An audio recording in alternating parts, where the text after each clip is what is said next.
exactly.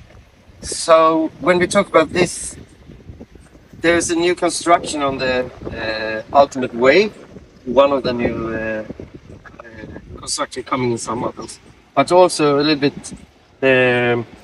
How did it come up? The Ultimate Wave is a new wakeboard came last year. That has been really successful, at least for us. And I know a lot of people really likes it. So how is that concept coming up? Is that how does that work? Is that you work closely with some of the writers, I guess, and Sure, yeah, the riders, they have to compete on the boards, you know, so they're very much involved and they want to get the right board for the competition and for the riding style wherever they are. And obviously, the Ultimate is our most extreme board. It's the name already, as it says, but nevertheless, it's a board which works best, great conditions, side to side offshore. But we also made sure when we redesigned it that it works in a much wider range of tools. For example, Canaries, you know, we had Marino joined the team this year, came. I never talked to him, sent him the boards to London, won the competition. So, what more can you want? So, they work really well. Uh, and it seems that we did a good job in the development, cover not just Maui or like Cape Verde, that's the super ready to spot, but also the work ready. and actually people are writing the. I mean, of course they're writing prototype because you need to develop new products, but often you see them. Our rider, LJ riders writing production boards also. Yeah, sure. For sure. As I said, Merino just out of the box, normal boards, nothing. But the guys in Maui, obviously, they go to shows and stuff like this. You need a special board, you know. But in the World Cup Tour, since the events take place kind of at spots where we all go sailing or where we all want to go sailing, and even if they go to a good spot, the conditions can be really bad. So they need a board which covers it all, and they mostly into production boards. They only have for extreme conditions custom boards, but for the medium range of use, mostly do that. And then should we talk about the new shape for the S-Tech? I mean, it's like I really like the S-Techs. I want to hear everything about it, but I also want to hear about the shape, which I really enjoy myself. We have been riding it here. A lot of the bigger volume boards because it's small waves and you want to a little bit gusty around the corner here. But even if it's been 4.7 wing, but takes us through about the construction. Yeah, most obvious thing is you see all the layers sticking out. But over the past couple of years, all the team rider boards I did, I worked already with kind of this layer. Because this is our lab, you know, this opportunity where we can really test. But they were always painted, so you couldn't see what's going on underneath. Because in the past, also like people kind of they saw a layer like separate, and they said, "What's wrong? Could you do a bad paint job?" And we decided, okay, you're gonna go all the way, make the lightest, strongest boards possible. Because the wakeboard, I didn't say stiffest because that's what we don't want. That's what we want with the slalom board, the freestyle.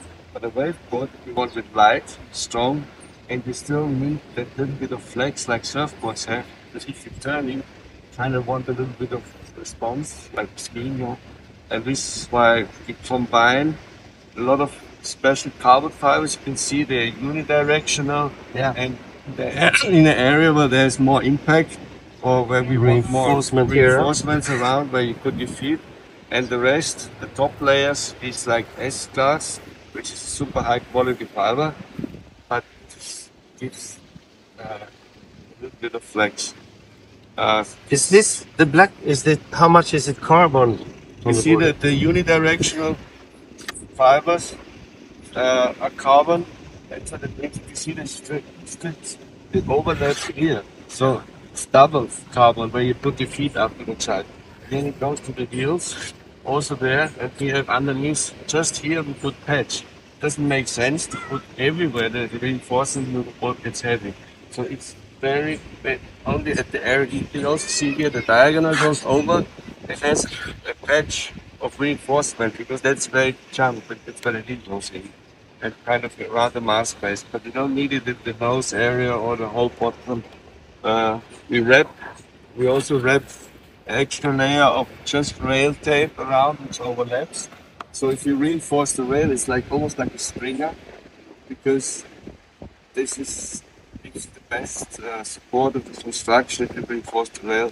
So it's very detailed, lots of layers, not like in the old days, full layer over the board, off you go.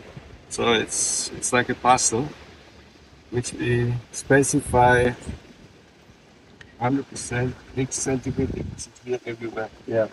So that's how were able to reduce the weight. Additionally, we save on the paint job. If you want a perfect paint job, you need primer, filler, painting, but then you get this perfect surface like on the car. But obviously, it's very heavy. And the weight of a windsurf board is so critical on the feeling. The board feels so much more alive, you have so much more fun. That's why weight is so critical to the board. Yeah, it is. And you can really feel this one compared to the one I have at home. Yeah. The lightness, and it gets crispier. And it's coming out of a turn in the way when you don't have any power, it glides out. Yeah. It's not, I mean, there is a difference in the weight on a wakeboard for sure. Yes. And on every board, I guess, but here, Half a kilo, almost half a kilo. And as you said, that the crispiness, the response, this is the layup in overboard. And also that's why a freestyle board, for example, you want as crispy and responsive as possible, because they need that pop and they need to go super high in the air, and when they land they want response for a double or triple move. So this is very critical. Another feature, the pin. Last year there was 5 kilos. Yeah, since we reduced the weight and we worked on every detail, this is the ultimate wave. All our team riders and most of our customers ride it as a pod setup, so we decided what's the point of putting an extra box in, extra weight, which hardly ever gets used. So, but tell us a little bit because of the design, because I was like jumping on it this spring, and there was definitely something special with it.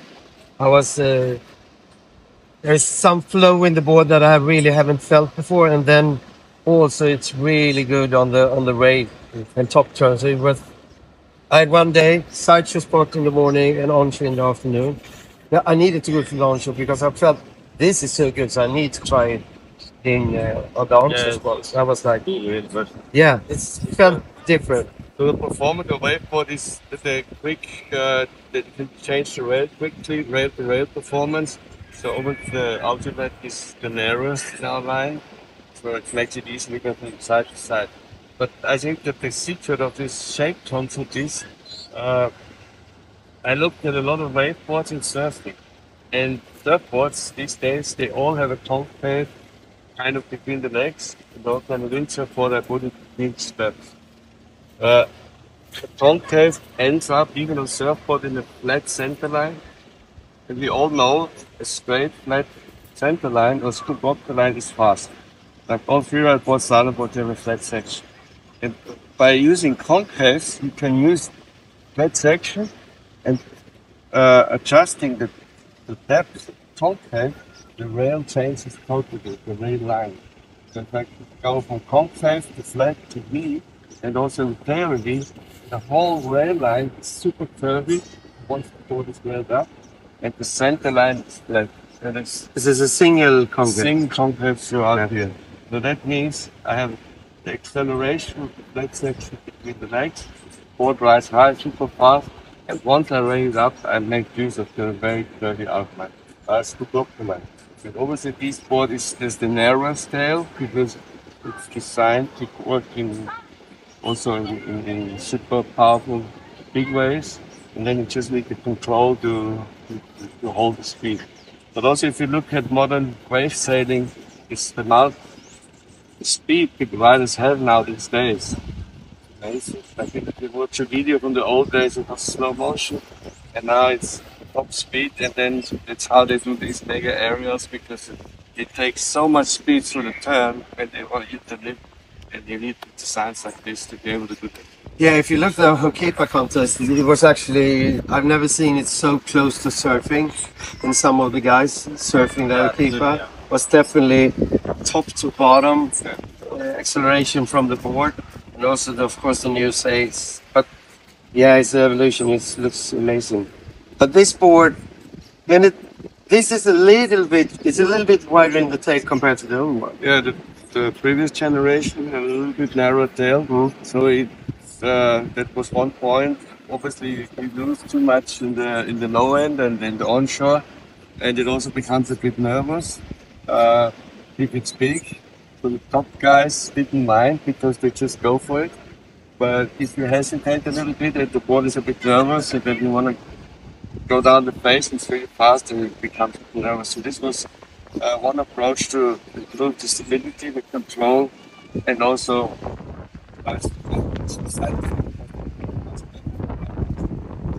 and everything moves back then a little bit, or strap position. On the ultimate, the strap position stayed pretty much the same, but the thruster setup moved a little bit back. The fins are a little bit closer together, so it makes it also looser. So kind of took the nervousness with the wider tail went away.